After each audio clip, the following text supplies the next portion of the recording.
Okay, welcome to this session. My name is Eveliina Vuolli, and I will be discussing my experiences on using this Plan, Do, Check, Act cycle on helping with the continuous improvement and operational development activities. And I want to point out in this very beginning that this cycle is just one of the tools I'm using in my work in the operational development, but it has been one of those very useful and good concepts which I see that has helped me to do my work and has helped my organization to get better.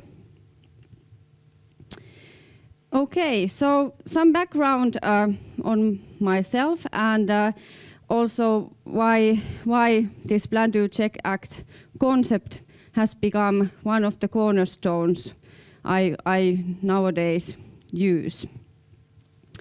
I'm working as operational development manager in Nokia Networks business, and I'm located in Tampere.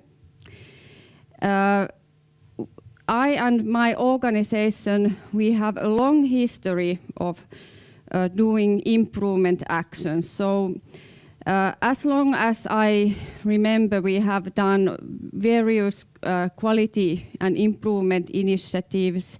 Even before we learned about Agile, we did so-called lessons learned sessions.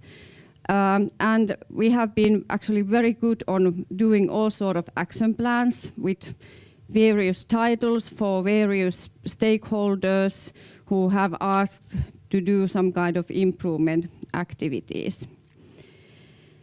And then around 2007, we started to use Agile practices. And of course, then a lot of things were introduced which help you to improve your way of working. For example, retrospective practice, having sprints which enable short cycle time to get whatever kind of feedback. So that has been in place for a longer time already. But around 3 years ago, at that time I was already working as operational development manager, so having the same title but working for a different organization. And around 3 years back, we had an organizational change, and I started to do this same task with this new group of people. And that time I started to think that, are we really doing continuous improvement? So is this now everything we can do to make things better?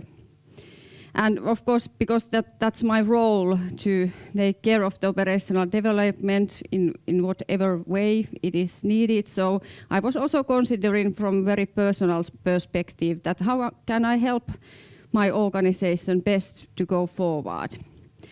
And all the time I was thinking that as we have this long history of doing improvement actions, I was thinking that, okay, we are kind of doing this, but something was missing. And especially this word continuous was missing in my opinion. So we did a lot of improvement, but maybe not in a continuous way.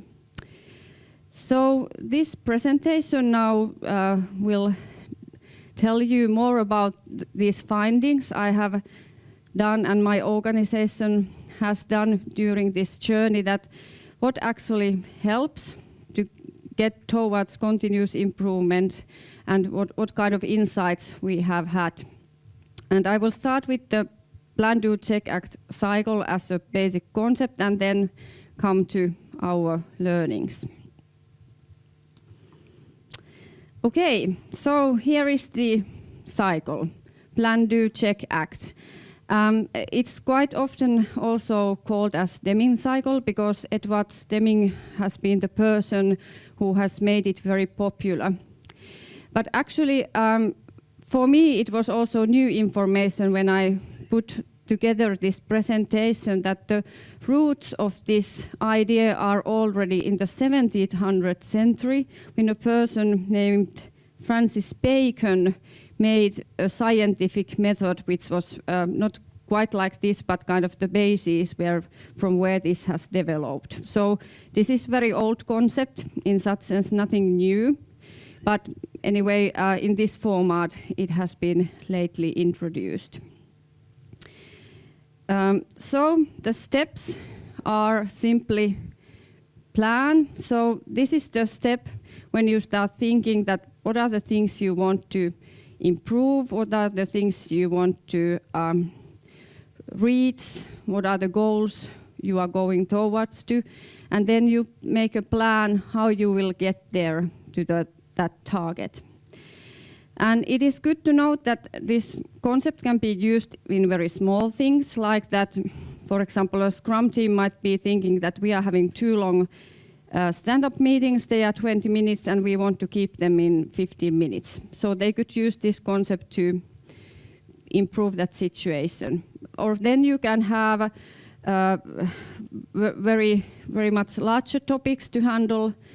But if you are having a very big topic or several topics, what is pointed out there is that start with small scale and experiment first. The purpose is not to make a huge action plan for next year at this planning phase. So start with something small and see if that's going well.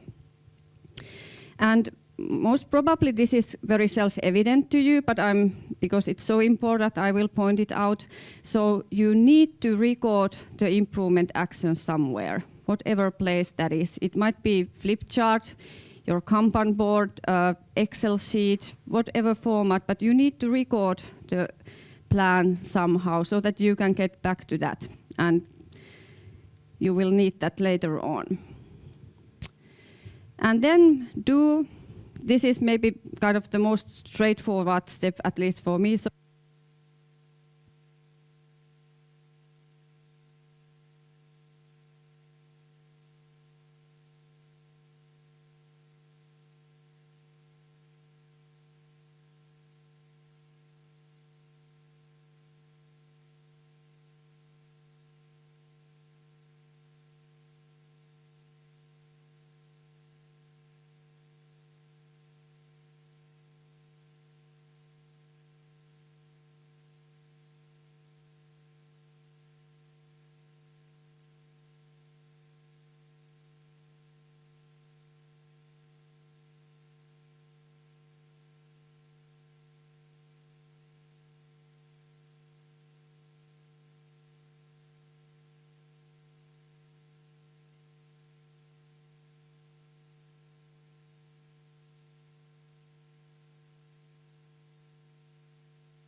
well, not exactly. It was just that kind of the thinking that we want to get better, and we want to, because there was at that time somehow we discussed the lean and agile principles, continuous improvement a lot. So like that, how to get there. Okay, then. What I forgot to mention in the do phase was that you need to collect some information for this check phase so that you are able to evaluate how you are doing. So in the checking phase, you see that are the actions proceeding as planned. So that's kind of one aspect. But then you need to also in overall see that whether the problem you started to solve, are you getting closer to the solution? Are you you might be going totally to the wrong direction. So getting this information that how things look, are you getting to the right direction? And then this act phase is very much, these are act and check are sometimes, at least in our case, it's not easy to separate which you are doing, but then the act phase is that you react on the observations, what you saw in the check step. So meaning that, okay, now it seems that our daily stand-up is lasting half an hour. We wanted to decrease the time and it's just increasing, so definitely something is wrong with the planned actions, so you need to maybe redefine totally new action plan, or there might be some actions which were not so good and then do something different, or then you might realize that we are solving the wrong problem in the first place. So that might end up with different kind of results, but at the end you need to modify the plan and make a new cycle. So that's quite also essential here, that you will do these cycles several times in a row, dozens of times, hundreds of times. So that's kind of basics of this process, that you will repeat it several times. Okay, so actually now I would like you to find a pair and discuss for 3 minutes that was these activities explained in the previous slide, was that familiar to you? So do you recognize some of these steps in your team or organization? And then maybe not, but have a short discussion with the person sitting next to you.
Okay, so I'm sorry to cut your discussions at this point, but and it would be really interesting to hear what all you were discussing, but very put it succinct. So raise your hand if someone noticed that you are actually implementing the whole cycle already in some context.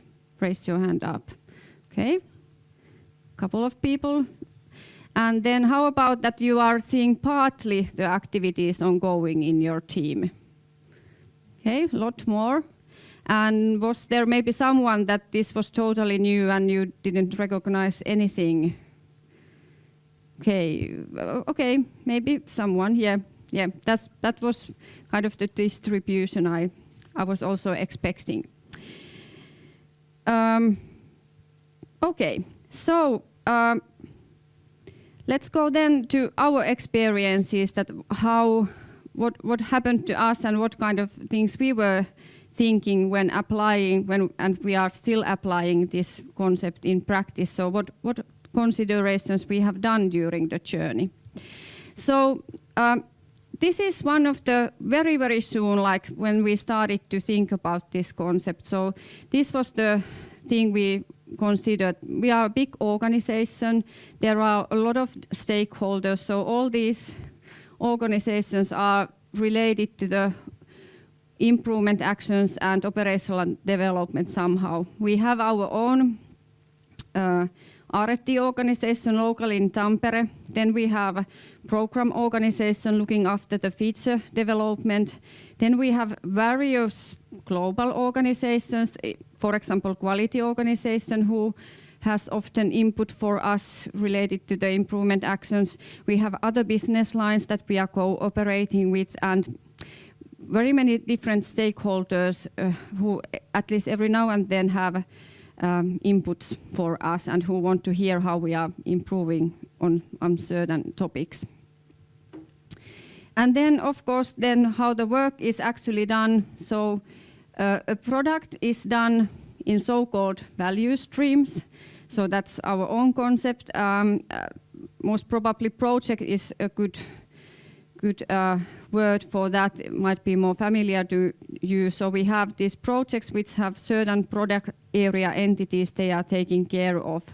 And then, of course, in one project there is 1 or even 8 teams working for that area.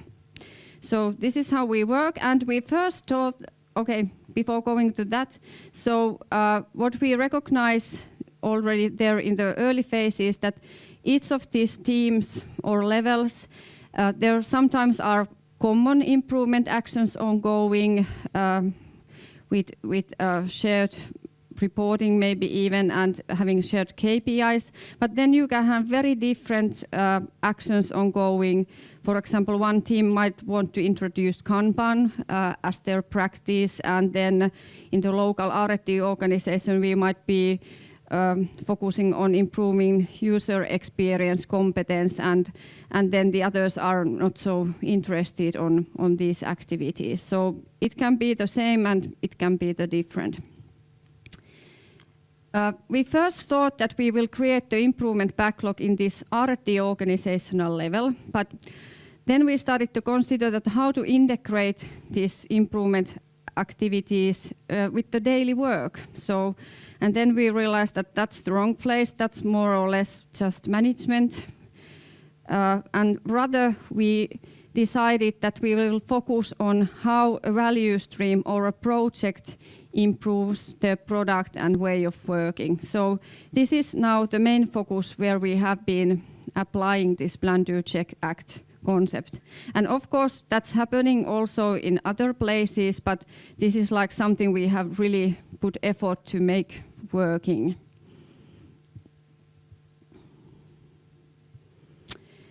Okay, then another experience. So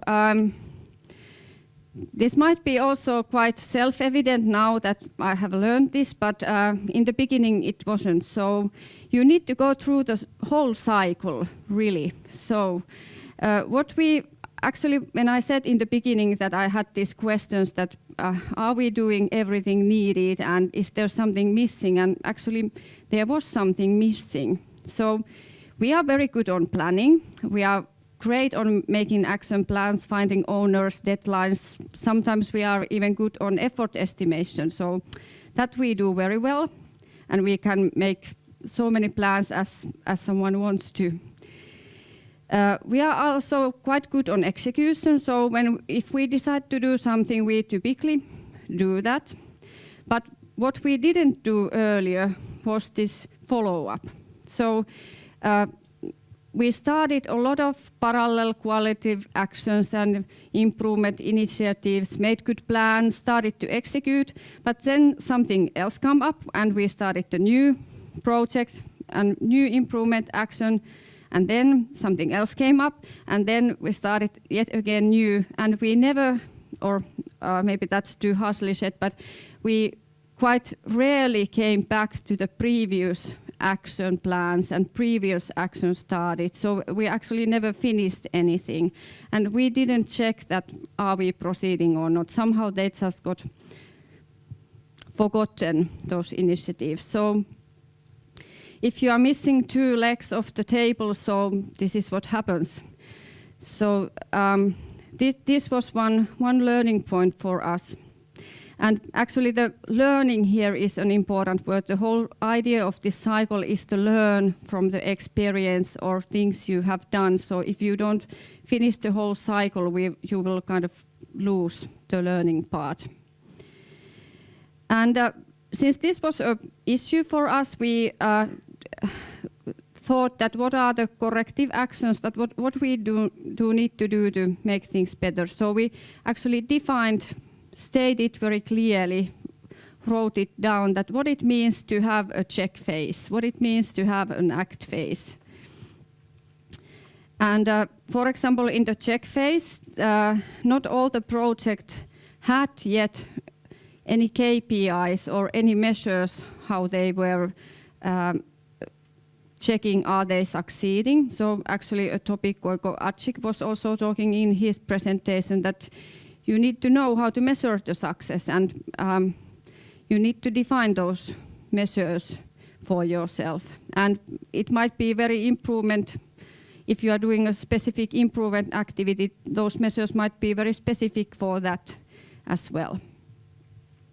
And then, of course, following the very basic things that you are following up whether the agreed actions are proceeding, retrospective findings, customer feedback, and so on. And then, of course, if you are getting a lot of faults, this kind of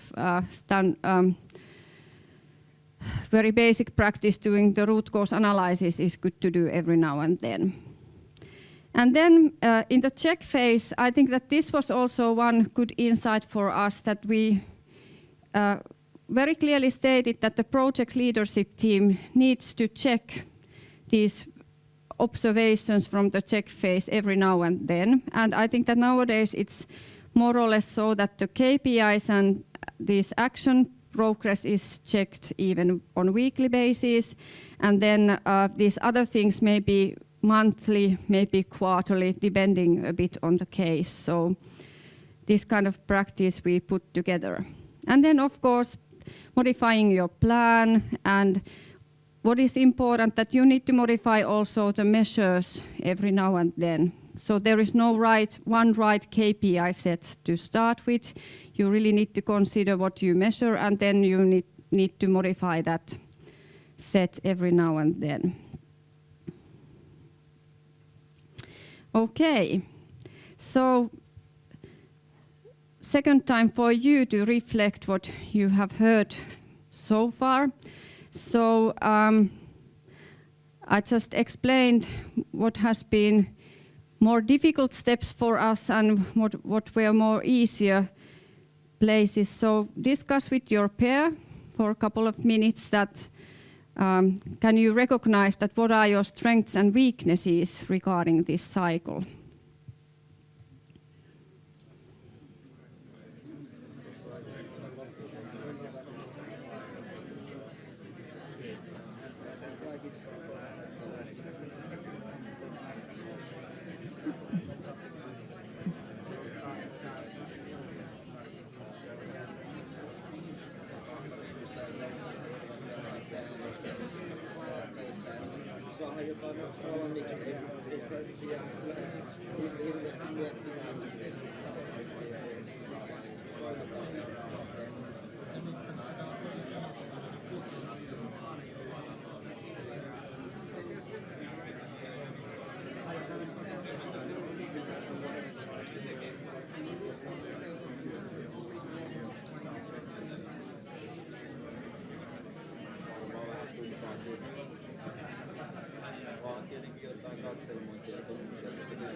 Okay, time to move on. So, would someone be willing to share that what you find very easy for your team or organization? I can share. We are really good at planning and doing. Okay, so similar case than for us. Okay, any other experiences? So, I sort of said our strength is the doing, but the rest is sort of. okay, yeah, well, that's one step already. So good, yeah, good. Okay, so what is the most difficult part? Maybe find out what to check and how can you measure that? Yeah, measuring, and you had also there. It's sort of you have an even bigger kind of improvement, and you can even do the tracking. If the organization keeps changing, you can actually take the results out of that. Sometimes it's just lost. Yeah, yeah. Okay, yeah, that you don't have a stable team to look after the whole cycle. Yeah. Depends on, of course, what kind of scale. Yeah, yeah, yeah. But I can recognize also that if you have some bigger topic and then there is tendency that organization changes and interest changes and then, yeah. Okay, interesting to hear. But then let's move on. So the next challenge we have been facing is that actually we get a lot of good inputs for our planning, that what kind of improvement actions we should take. So, and typically these all inputs are good and valid. That's also the case. So how it looks like. So team has their own retrospective and they do it with good quality, define good actions. Then our own R&D organization, we have been in a place that we wanted to improve our test automation. Now it's in fairly good level, but that was one common initiative for all the teams and projects. Then quality organization approaches us very often, or at least every now and then. Then we have the target setting, and based on those action plans, something might come up which is like quality improvement or other way of working improvement actions we would need to implement. Then the teams, quite many teams have realized that when you are measuring something, it's good to have the measurement system automated so that you don't need to collect all the KPIs manually. Then a manager might be in a conference and realize that there is this very good practice and now he wants or she wants to everybody to take it into use. Then we get, of course, customer feedback, and you can imagine. So these are just some examples of very valid requests that, yeah, you need to do all of these. But okay, so the reality. So typically we get more things suggested than we are able to do. And as said, they are all valid, good proposals. So very few of them we can throw out by just saying that that's a stupid idea.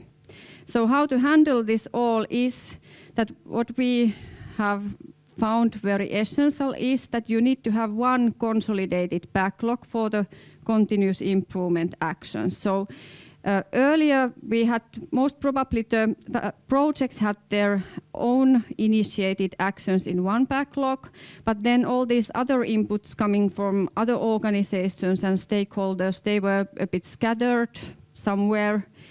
And what it caused was that there was the feeling that there is too much to do and we cannot make it all. And then we realized that, okay, we need to make one backlog so that we can prioritize and focus more efficiently. So putting all the different inputs to one backlog is the first step. And then how to do this focus, finding the focus and priorities. Very important is to understand that what is your long-term and short-term goals. So this vision here represents to me the long-term goal. So what do you want to be as a product or organization after like 3 years? So what is kind of the ultimate goal you're heading at? And then you typically have these short-term targets, what is happening in the next 3 months. Maybe you might have some guesses about the year level as well, what kind of releases we will do during that time, what are kind of the focus areas in the way of working topics at that time. And then it is also important to recognize that what is your current situation, so what weaknesses or strengths do you have in the team, what you are already good at and what things to improve. So as said, so typically the weaknesses are very good candidates for improvement actions, but maybe it's good to note that you can also decide not to improve something even though you know that you are not that good at it. It might be irrelevant at the end. And how do you make this decision that is this irrelevant or not, is that you check your targets, check your vision, check the short-term targets and consider that, okay, we are not very good at this right now, but does it prevent us to go towards our targets? And if it actually doesn't harm or has very little impact, then most probably that's something that you don't need to change. Then, of course, the strengths you can kind of use to have more impacts from the improvement actions. And then typically, as said, these targets give you good way to prioritize that what is important at this moment right now. And it also reveals that how much people you might have for the improvement actions or how much capabilities in general. And then the big question all the time that whenever someone gets an idea or you get an input that, okay, this is something you would need to improve, really consider that, is that taking us to the right direction? Does it have any impact on reaching our goals? And if the answer is yes, then definitely you need to prioritize that. If it's like that, not really, then you can leave it out. And you need to learn to say no. So that's very important here. And especially for us, it was also that you need to learn to say no to anyone, even though these upper layer managers who come with good proposals. So also for them, you need to say no sometimes that, okay, that sounds like a valid thing, but we are heading to that direction. If we do that, we go to the wrong way. So you need to explain that why we are just saying no maybe is not a good thing, but explaining that instead when we are doing this instead of this, we are going much faster to the right direction than if we choose this something else. And I think we all know, and I still know, saying no is difficult. It's sometimes even very sad when there is a very nice innovation or idea, which is basically fine, but just doesn't fit in to the scope.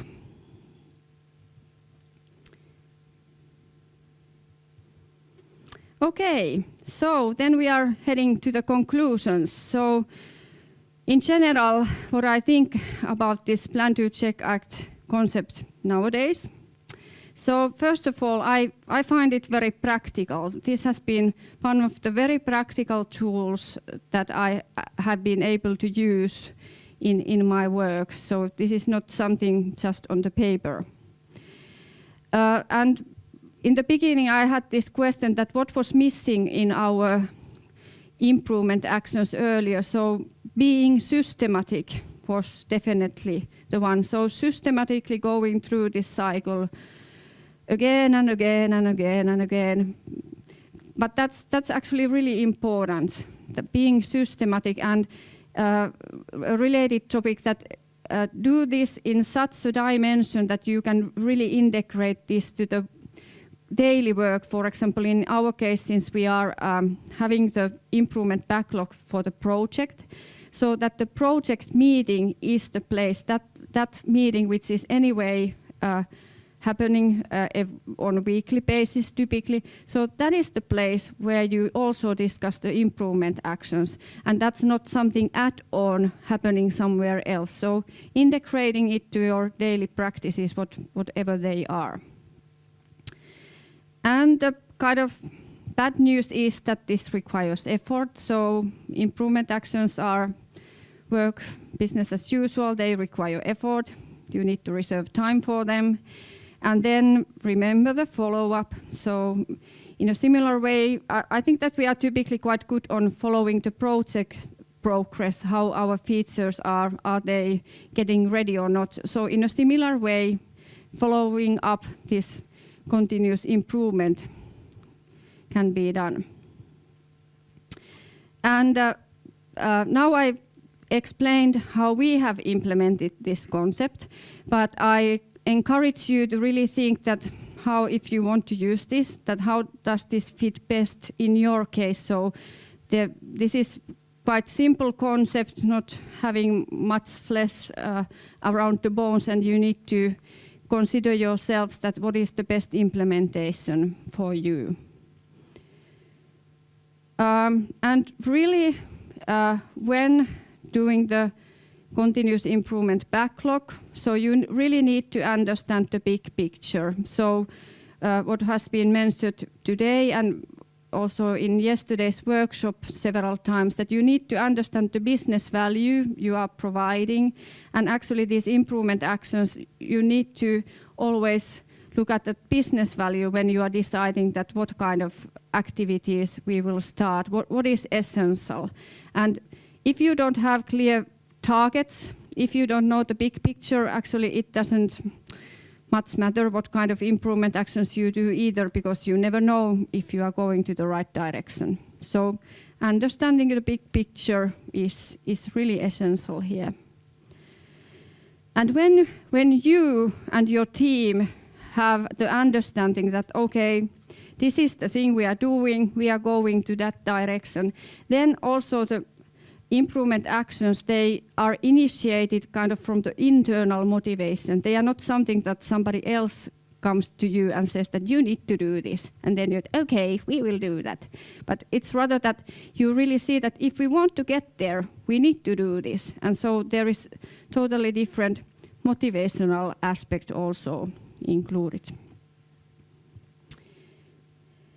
Okay. So that was my experiences on using the Plan, Do, Check, Act cycle. And thank you. And I think we have time for a couple of questions as well.